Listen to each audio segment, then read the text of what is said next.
Coming up, the New York Football Giants prepare for the Sunday tilt with the NFC leading Philadelphia Eagles. Can they find a way to victory? What does Andy think about the OBJ situation? And are there stats that truly reveal where this team should be ranked?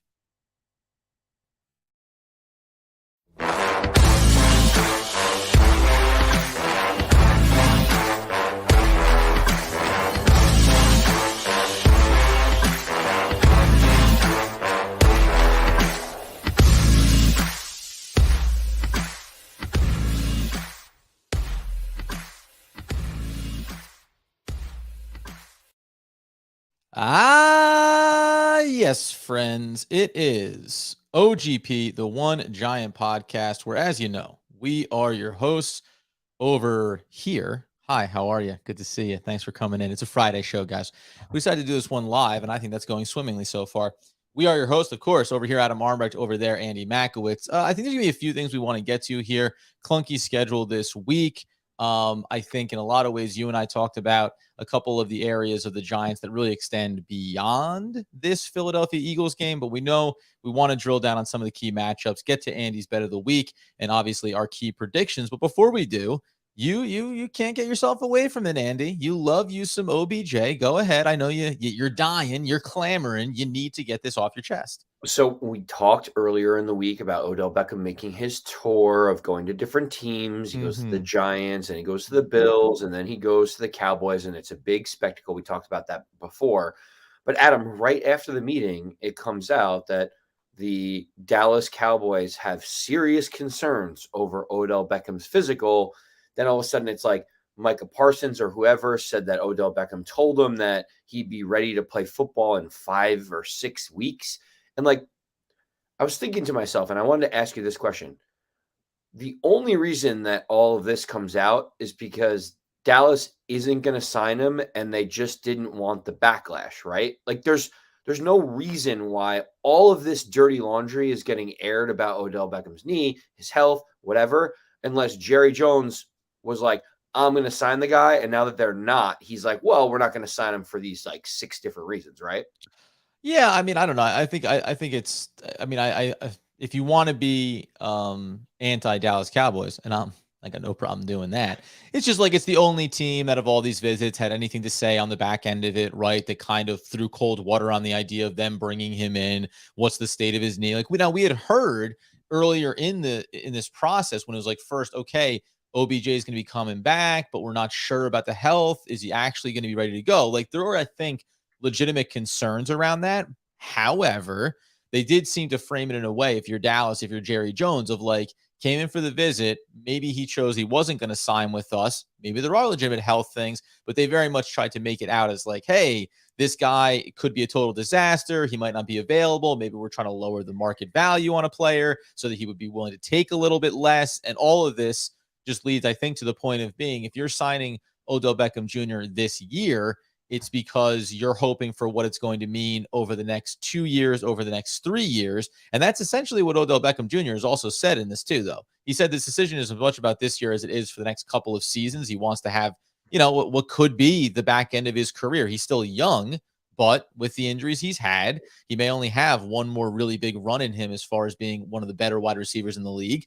And maybe ultimately he wasn't, I don't know, dude. The other side of it is OBJ, also is totally loving every second of the attention that he's gotten over the last 2 months. So, but you're totally right. But if you're Odell Beckham, they were sending you loving messages on Instagram, on social media, wherever they could. The Dallas Cowboys were like, "We need you so badly." He finally they're psychotic. I mean, obviously. Yeah, but then 6 hours after he walks out of the building, they're like, his knee is broken. He's never playing football again. We don't want him. And it's almost it is pretty funny. It's Odell, you went to the Giants, and yeah, there was photographs of you coming and going. Not a single person mentioned anything about. But they all, and by the way, now, and here's the other thing too. So just to tie a bow on this as we move into other more interesting stuff. I think ultimately this is going to be an off-season thing potentially. Maybe he signs somewhere this year, but unless you're a team that feels like you're desperate to add him, and maybe the Giants do fall into that category, I honestly don't know.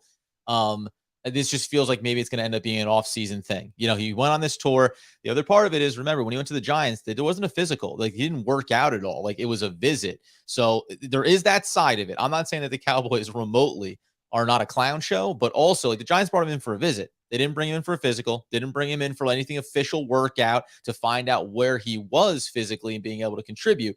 So it all falls into that bag. Ultimately, sorry, there's no other way to cap it off than saying, like, this is kind of what comes along with Odell Beckham Jr. His doing or otherwise, it just, a lot gets hyped up and a lot gets talked about.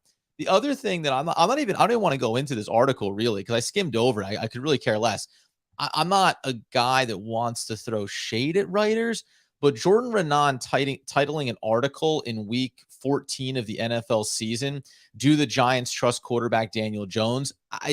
Listen, man, I know what clickbait looks like when I smell it, when I see it, and that feels like it, because nothing is different between the start of the season to now, the last 3, 4, 5, 6 weeks. Like, we have the discussion all the time around Daniel Jones and whether or not he's the franchise quarterback. We know the limitations inside of this offense right now. There have always been the questions about, are they being conservative because of Daniel Jones, being conservative because of the supporting cast, being conservative because there's a lot of different elements that go into it, including the health of this team over the course of the season. So I'm only bringing it up to say, like, I don't get it. Like, why is this a question you're asking in week 14 of the NFL season? If you want to be asking it in weeks 1, 2, 3, 4 in the preseason, I get it. But at a certain point, as you and I discussed on the podcast, like, it is what it is. Like, this is the season. This is the quarterback. These are the players. Like, live with the results. We'll find out in the offseason if they truly believe in him. It's just, there's got to be something better to talk about. And I know I'm bringing it up here, but it's just for the sake of, like, there has to be something more interesting. Even the Odell Beckham stuff is, like, relevant to what could happen for the Giants. Yeah, you're in week 14. It's not the beginning of the season where you're putting out like this prediction or prognostication about what it can look like for the quarterback and the team. It's like week 14. Isn't there more important things like, I don't know, a playoff berth? Like, that's worth discussing, isn't it? Like, wow, this team has surprised people, is above 500. They're projected to get 7 wins all year, and they have 7 wins with 5 games to go. To your point, it's like just a weird time to be able to have these like clickbait articles, and people still will decide, like, would you sign Daniel Jones if XYZ happens? Would you do like it? At this point, I think you just wait until the offseason to figure all that stuff out. We still have 5 football games to go, and this team has a legitimate shot. They have a better than 50% chance of making the playoffs right now. Of course. And so when we think about the Philadelphia Eagles, obviously, it's a big matchup. We still know that the game after it is actually looming a little bit larger because it effectively can determine whether or not the Giants stay. Like, right now, they're in the wild card battle. There's somewhere going to be that 6, that 5, that 6, that 7 seed. Most likely 6 or 7 is going to be the realistic option here. But when you look inside of that and you know the Washington game is so critical, one thing that has been coming out a little bit is that Brian Daboll and the Giants, when we talk about analytics, when we go back to the last game against the Commanders where they tied, you had some issues. A lot of fans had some issues with the idea of, like, not going for it. Why aren't you pushing the envelope? And there's been some sense that the Giants are using analytics to not only analyze what to do in games, but also what to do in their season. And that when you're at a point of a game against the Commanders, a tie, as we know, ends up being nearly as good as a win. Like, it stems the tide for another week and another couple of games. All of a sudden, that may be bleeding in. I'm just curious, does that bother you at all if the team is allowing making the playoffs to influence the way they approach game to game? Because I think it's going to play a factor here in this week against Philly too, when you know they are getting healthier, but there's still going to be questions about Bredesen. There's going to be questions around the offensive line, other players there. There's going to be questions around the secondary, Adoree Jackson, and when he can return. Are you comfortable kind of being like, hey, let's not worry about it? Just like Thanksgiving with the Cowboys, we're not going to push anybody to come back because the next game matters more. And when we reflect on it, okay, you did that on Thanksgiving. 10 days later, you came away with a tie against the Commanders. So if you do it again this week against the Eagles, and then you follow it up with another tie against the Commander, or a loss, it's all relative to the results. So that is a very good question. And it actually makes me think about the U.S. men's national team soccer, where when you're in qualifying, you're trying to figure out, like, what games do we have to win? Which are the must-haves? Which are the ones that we want to play our best players? Our only goal is to get enough points to qualify for the World Cup. And then in the World Cup, the U.S. men's national team was like, all we have to do is get a win against Iran, and we are going to the playoffs. And they managed their team accordingly. And the issue with that is that the margins are so thin when you don't have the talent level of some of these other teams, like we mentioned Philadelphia coming up. But Adam, I can't tell you that I have a problem with it. If you're saying that we're trying to make the playoffs and that is the established goal, then you have to do everything in your power to make the playoffs. If you're saying we don't care about making the playoffs, what we care about is player development and understanding where our team is at in this season, that's a different story. Like if that's your North Star for the entire season, then yes, you give Daniel Jones opportunities to either be successful or fail. You put rookies in places to say, can you sink or can you swim? Right now, the Giants are plugging holes to be able to say, can we limp into the playoffs and make something happen? So for me, if the goal is still the playoffs and that's what you're going towards, you need to do everything in your power to make that happen. Yeah, I think I mostly agree with it. It's funny because I'll contradict myself a little bit just in the sense of it need not be just Daniel Jones. I just on a season to season basis, you're always evaluating the entire roster, right? So the only pushback I'll give her on some of this stuff, like Leonard Williams right now, they're talking about is dealing with a neck, and there's very little chance that Leonard Williams is going to let somebody stop him from going out and playing against the Cowboys on Sunday. But also, you want to have him there for what's a more critical game against the Washington Commanders. I think ultimately it makes sense. I think ultimately I agree with it. And I know that probably goes against the grain of like just fandom. You want to go out on Sunday, you want a chance to win a game, you want to go win the game. And I'll go back to that game against the Cowboys a couple of weeks ago, where when you went and looked at it, it was like, remember, the Giants end up losing that game. And by the end of it, because a late garbage time touchdown, right? So you lose 28-20, but we know it was 28-13. But we also know the Giants were leading that game 13-7 at half. And this is where I think this is the only dangerous area of this, because we all knew, at least everyone, the perception was, and it bared itself out based on who played in that game, that the Giants weren't going to risk the health of certain players and being back ready on a short week versus 10 days after that and giving them that much more rest to take on the Commanders. But then you're up 13-7 at half. And you want to be able to, like, you could have gone and won that game. And I'm not saying that it still wouldn't have turned out the same way, right? We know what the results would have been. But when you know that Azeez Ojulari could have been involved and you see the way he looks the next week against the Commanders, it's not hard to go, oh, maybe that's getting home one time here, right? You go down that injury list for that particular game, and you could make a lot of assertions of like, boy, if we had one or two more players back here, maybe then in the third quarter, it looks a little bit stronger. Maybe the offense moves a little better, and then we get a couple of stops defensively, and all of a sudden you're in a shootout. That's maybe that's the only argument I can make for like, and you use the U.S. soccer, by the way, and I don't know if anyone followed it or cares, but when you're in that group stage and you have 3 matches to advance out, and you tie Wales in the first game, that wasn't the plan. The plan was to beat Wales and then have a nice soft landing spot to not have to worry about the England game and then go and play Iran and see how things played out. Instead, all of a sudden, it became, well, we can't go losing to England now, and you get a great result against them. And then all it makes you do is go, well, if you just beaten Wales, you would have been in that much better shape, right? So that's kind of the problem here. And it's a problem like this weekend, let's say, and we're going to talk about the Eagles matchup, like, what if you go out and you beat the Eagles? Man, we'll be buzzing and riding high.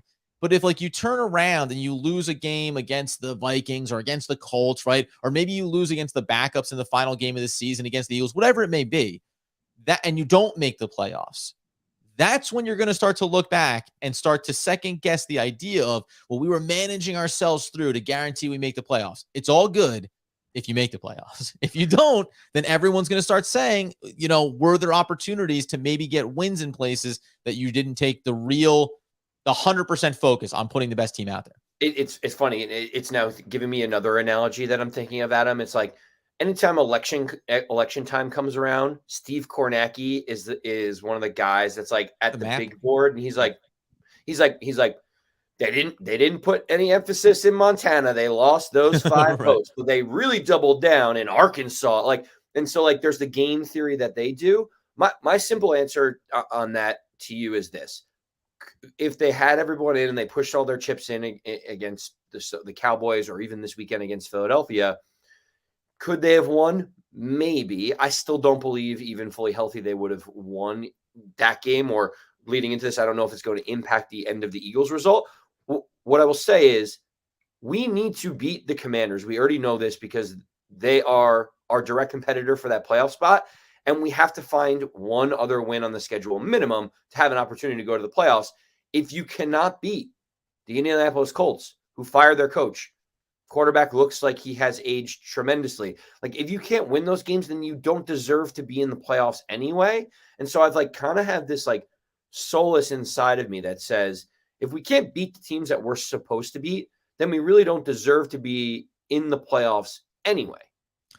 Yeah, probably. But I mean, at the same time, like, okay, first of all, like, yeah, beating the Colts, you can say like you're supposed to beat them, like, but you're not like supposed to beat the Commanders. Like, that's going to be a tough game. The Commanders are as good a team as the Giants are. They're arguably positionally better than the Giants are in a lot of spots across, specifically on the offensive side of the ball. So, like, it's But if you hard for want me to to be, sit if you here. want to be a playoff team, you have to beat playoff caliber teams. Is my question? Totally. Is So my that's why thing, you right? can't take the Eagles or the Cowboys or the Seattle Seahawks off the table when you talk about this. Like, this is kind of my point. We're going to get into the Eagles game here. My point is just like, you're either one or the other.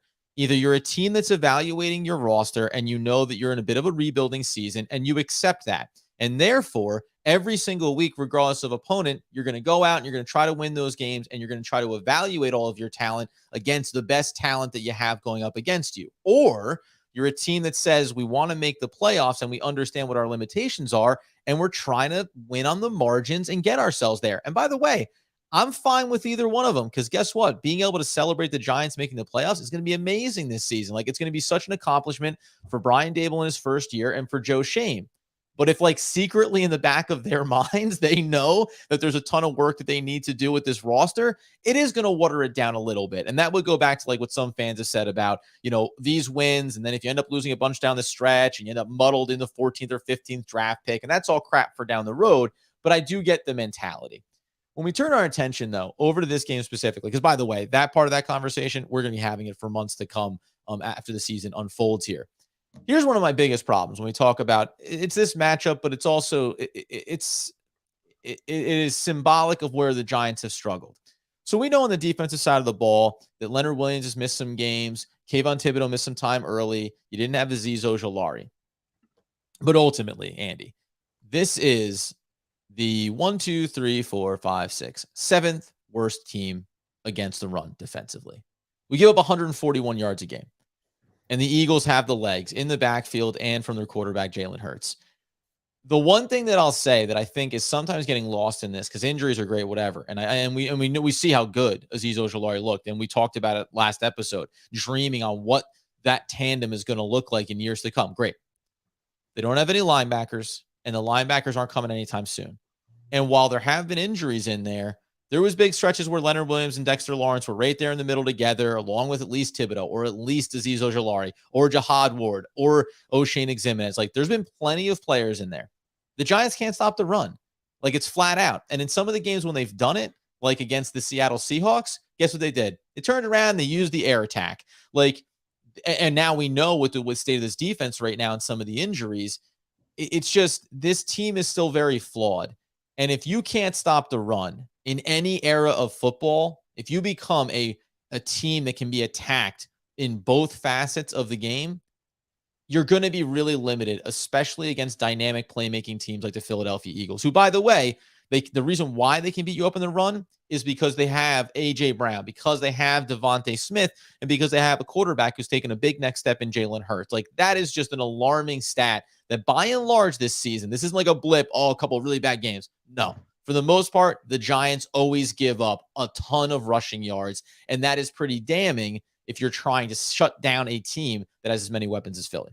Yeah, you hit the nail on the head with the rushing statistics, because when things aren't going well, you can always kind of go back to or revert back to like just run the football, and the Yeah. Eagles do that very well. And I mean, outside of even running the football, I mean, to your point about the linebacking core, there is not Lawrence Taylor running through that door. There is not an Antonio Pierce that's a free agent on the market that can right the ship. Like, we are as we are as thin at the linebacking position as we are at wide receiver. We might even be more thin at inside linebacker than we are at wide Yeah. receiver, because I don't think we even have a comparable inside linebacker that matches Darius Slayton's skill set. I'm completely honest with you. Yeah. And it's created problems. Teams know that they can run all over us. And the problem that we have is, if you're trying to establish stopping the run and you have to load people into the box, your pass rushers can't do the things that they need to do, and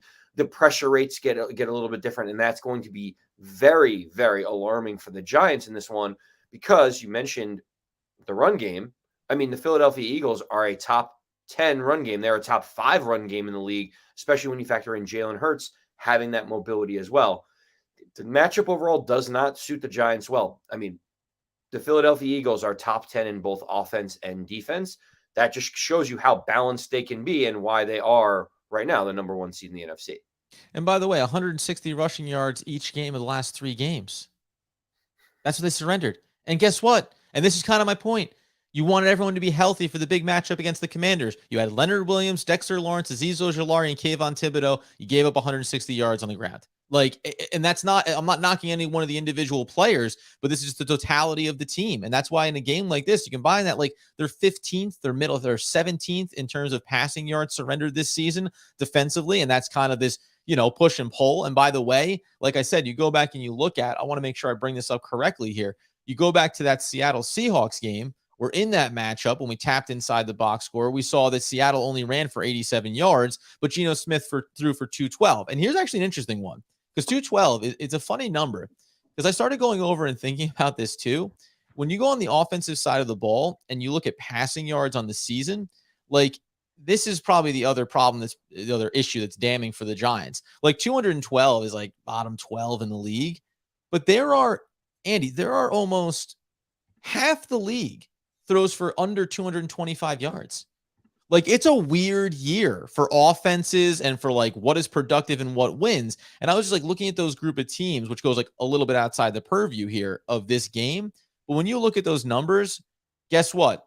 Most of those teams, like, outside of maybe you want to say, I don't know, I shouldn't say that. I mean, Dallas is in there, but we all understand, like, Dak Prescott wasn't around for a handful of games, so that's a little bit misleading. But most of the bad teams, outside of the Tennessee Titans, who average 171, third worst in the league, but we know they're kind of like the unicorn in terms of the way they go about winning football games. Chicago, Atlanta, the Giants are 4th worst in the league. Houston, Baltimore, who's at up and down, inconsistent, no weapons offensively at the wide receiver position. The Rams, disastrous season. The Steelers, the Broncos, the Patriots, the Browns. Like, it's all bad teams, man. So, like, even though there's been this dynamic shift this season to, like, okay, it's getting back to a little bit of old school football. Yeah, but you still got to be able to capitalize on what you get from old school football. We're going to pound it, pound it, pound it. We're going to suck everybody out of the box. And then you have to be able to air it out. And not only can the Giants not do that successfully, although we've seen little glimpses of late, and I have a stat about Darius Slayton. But on the other side of it, we just saw A.J. Brown. You want to call it a revenge game? I call it him just being one of the best wide receivers in football, right? Like, they can do that thing. And their running backs are speed backs. They're not power backs. So everything they do is predicated on speed, getting to the edges, stretching the field, Jalen Hurts' legs. Like, it's just a cacophony of weapons that makes it really hard to picture how the Giants stay close in this game. Another thing that you mentioned about just stats in general, when you look at passing yards, obviously the Giants are right at the bottom, as you mentioned, with other teams in the league. The top 5 teams that lead in passing yards per game are all playoff teams that you would say have a shot at winning the Super Bowl. So when you think about, like, what does it take to be able to get there, Adam, the top 5 teams in terms of passing yards per game are Kansas City, Miami, Buffalo, Cincinnati, and Tampa Bay. And you're like, yep, all of them are going to be in the playoffs. They're all going to be making some noise. It's like the Giants are the one outlier at the bottom portion of it where you're like, wow, the Giants are going to make the playoffs in spite of these statistics in the passing game. Well, and that's kind of my point too. I want to touch on something here in a second. I see over in the live chat. It's a good question as far as injuries and where things kind of stand for this game. And I'll pose the question to you when we get there. But that's kind of the thing too. When we talk about passing yards per game, I just wanted to get the quick look here at where. So 1, 2, 3, 4, 5 positions better than us are the Washington Commanders, 207 passing yards per game. We average 180. And then you turn your attention over to the rushing attack here, where the Washington Commanders are firmly entrenched near the middle of the pack here at 124. We at 150 yards per game. But we also know that's been kind of coming down the rung here, depending on, I shouldn't say that because 71 rushing yards from Daniel Jones makes it look a little bit different. It's coming down from one key player, and that's Saquon Barkley. We know there's been issues in the offensive line coming into this game. Serious Wasp asked the question, are we going to see, like, is Saquon Barkley going to play on Sunday? The shoulder concern, the neck concern, he's on the injury report, but you expect him to play. This is where I get confused. Because if you're putting all of your eggs into the Commanders' games baskets, then why play Saquon Barkley in this game? Like, why not just rest him and say, like, hey, we want to give him the full amount of rest that we possibly can. We're going to fire him out of a cannon when it comes to that Washington Commanders game, and we're going to give it everything we have to win the most important game on our season schedule. Like, it's weird to me that the Giants wouldn't lean into that mentality of, hey, we're going to rest our best players here. Like, if you're talking about resting Leonard Williams, you should be talking about resting Saquon Barkley. It is a fair point. We talked about what they did in the Cowboys game to rest up for the Commanders, and then we get a tie. I think it's a tough one because if Saquon Barkley is healthy enough to play, he's going to do everything in his power to get out there. It's a tough thing. It's like, can you aggravate the injury and make it worse longer term, or is it just something that you're going to have to deal with? Will giving you a week help you completely get rid of these injuries? These are the types of questions that you have to think about. Not every injury is the same for each player on whether you keep them out or you bring them back in. The Giants have quite a few different players on the injury report. Talk about, obviously Friday will be very telling for who gets at least a limited participation in practice. That's usually a good indicator, Adam, if they're going to be on the field on Sunday or have a chance. Joshua Ezeudu, Adoree Jackson, Shane Lemieux, and Leonard Williams all did not participate in practice on Thursday. The limited participants were Darnay Holmes, Richie James, Nick McLeod, and Henry Mondeau. And you will be very pleased to hear that Kenny Golladay was a full participant in practice, along with Mark Lewinsky, Dexter Lawrence, and Julian Love, who got a little bit of rest. Is there any injury thing that's noteworthy to you, or are there some serious concerns on your part?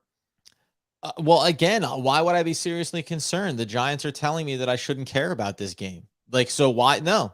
Anyone that has a limited practice on Friday shouldn't play on Sunday. Like, this is kind of my point. Like, who cares? Start Matt Breida.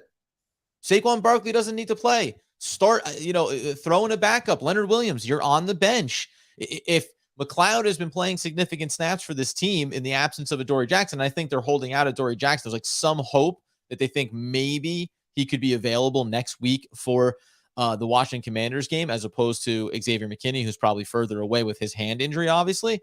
Like, you got to field a roster. Like, we all get that. Like, you got to field a roster. We get it.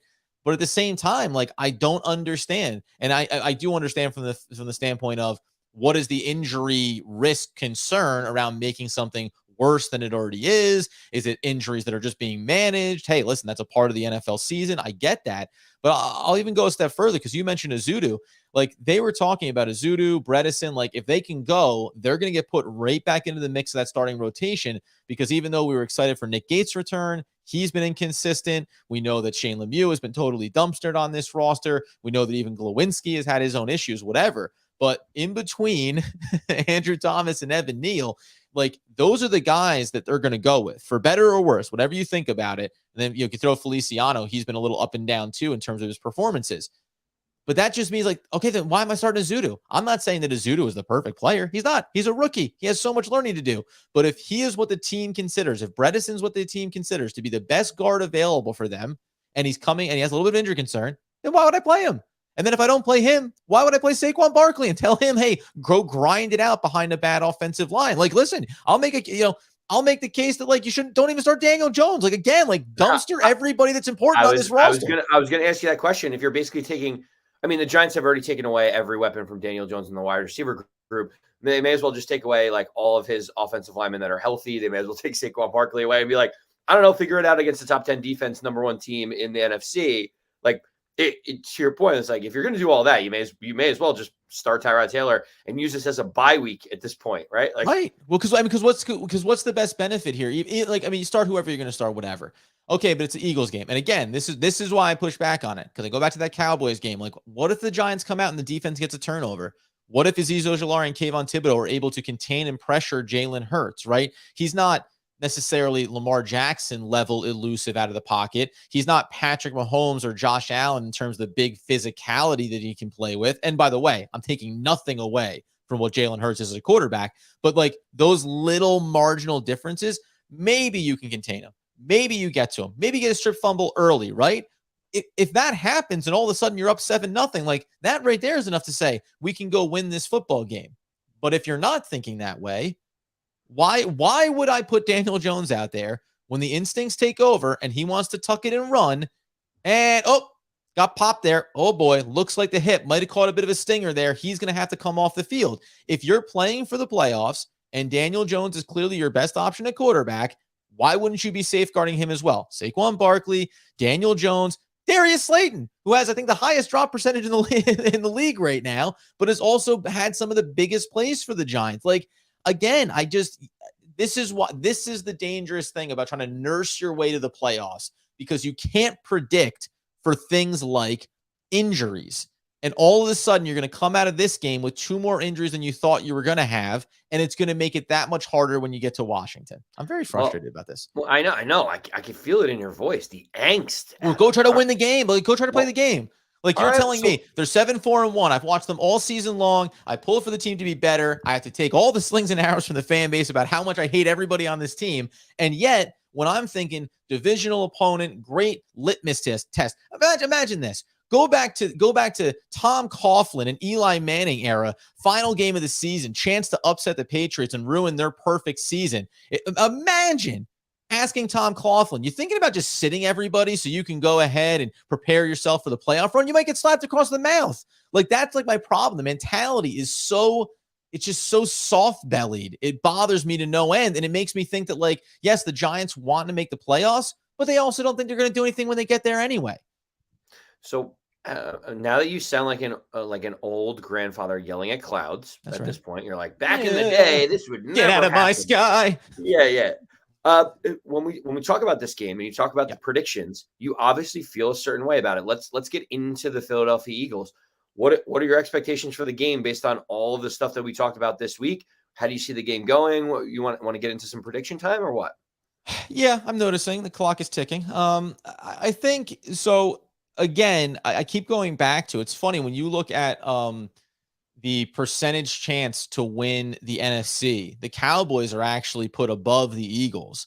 And it's because, in theory, with the way Dak Prescott's been playing and that, like, they have a dynamic offense and defense, et cetera, et cetera. And I think some people look back at, like, losing to the Commanders if you're the Philadelphia Eagles and saying, "Ooh, you lost to the Commanders." And it's ironic because when you're like a 2 or 3 loss team, it's all relative. But the one loss, when you're maybe going to be undefeated, they're like, "Ugh, are you even as good as we think? You only have one. You have 11 wins, but 1 loss. It's embarrassing."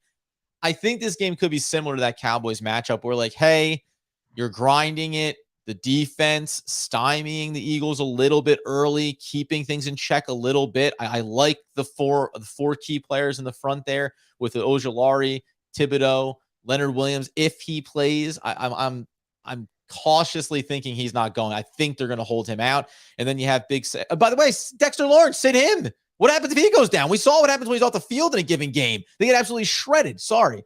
So I think they can battle, but I think, like, this would be a good game if you're going to play some of the key guys like Saquon and Darius Slayton and Kenny Golladay, Isaiah Hodgins, whatever. If you're going to play these guys, open up the playbook. Like, this is the kind of game where it's like, why not? Got nothing to lose. You're kind of telling us you don't want to go win it. So why not try to spread the field, try to get downfield, run some of those plays, have Daniel Jones get injured and have us all freak out afterwards. I hope they battle. I don't anticipate them winning this game. I'm going to put it in the range of something like 27-17 Eagles, I think, is reasonable. And maybe it's something where it's like 24-17, maybe the Giants. Because, I mean, listen, they play one possession games. They battle. I don't think anyone ever really gets away from them truly. But just like that Cowboys game, you're down 2 touchdowns, you get a late score, it doesn't really matter as much, something like that, 27-17. I mean, I get it. All indications are like we don't even know who's going to be out there. The team Oh, doesn't seem to be Andy's calling for focused the on the Giants to game. win.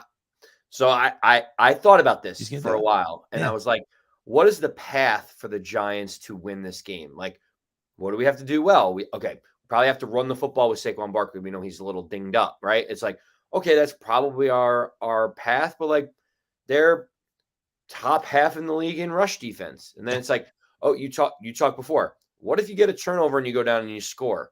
Well, the problem is the Philadelphia Eagles are number 1 in turnover differential on Plus the year. 13. They're best in the league. They force more than 1 turnover per game more than they give up. So like we're already playing from behind. And when you talk about opening up the playbook, it's like, okay, so this team creates turnovers.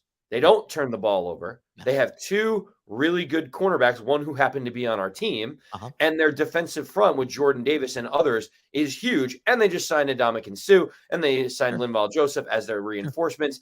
Like, I can't figure out the click path if we're doing the political map of what states we need to win to be the president. It's like, I don't get how we get there based on the injuries, the situation, the setup. For me, this is a very, very bad matchup for the Giants. It's almost as bad as the Cowboys. Cowboys have a crazy pass rush, which is their problem. The Giants can't stop the run. Fun fact, Boston Scott has 14 touchdowns in his entire career as a football player. 8 of them have come against the New York Giants. So, like, how that stat, like, it's just mind-boggling that guy just finds the end zone every time against us. For me, my bet of the week is a very sad one.